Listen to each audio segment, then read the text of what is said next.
আসসালামু আলাইকুম। কাছ থেকে তাজা আম পাড়ার আনন্দটাই আলাদা। পাশের এক পরিচিত ভাইকে বললাম কিছু আম পেড়ে দিতে। উনি গাছে উঠছেন। এই আমটাকে আমার মায়া মায়া লাগে, তাই হাতে নিলাম। যেমন মায়া তেমন সুন্দর, তাই না? এই কাঁচা আমগুলো গাছ থেকে পেড়েছি, তাই ভাবলাম অনেকদিন পর গ্রামের সেই পুরোনো দিনের স্বাদের একটা কাঁচা আমের আচার বানিয়ে ফেলি।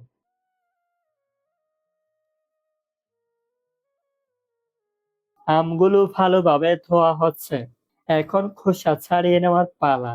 যদিও আমি এভাবে কখনোই কাঁচা আমের আচার করিনি, তাই এটা আমার প্রথম অভিজ্ঞতা।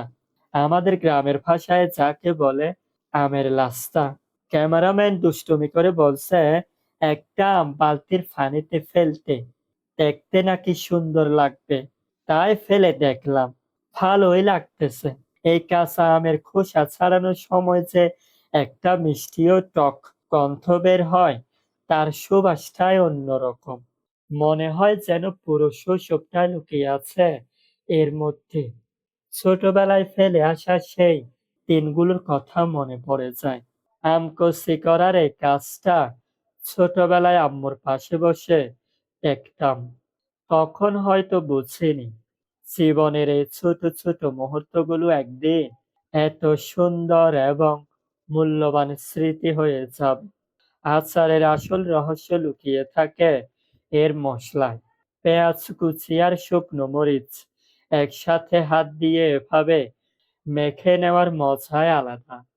লবণ, ঝাল আর খাঁটি সরিষার তেলের গন্ধ যখন একসাথে মিশে যায়, তখনই বুঝবেন আসল জিভে জল আনার আচার তৈরি হচ্ছে। এই মসলার গন্ধে পুরো চারপাশটাই যেন অন্যরকম হয়ে যায়। আচারের এই রং আর সুবাস দেখেই মনটা জুড়িয়ে যায়। খাবারের আসল স্বাদ শুধু মসলায় থাকে না, থাকে এর পেছনের গল্প আর স্মৃতিতেও। আজ সবাই মিলে একসাথে বসে এই চাটনি বা আচারের স্বাদ নেওয়ার মুহূর্তটি সত্যি দারুণ ছিল।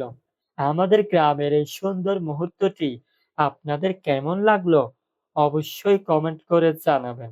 ধন্যবাদ সবাইকে। আল্লাহ হাফেজ।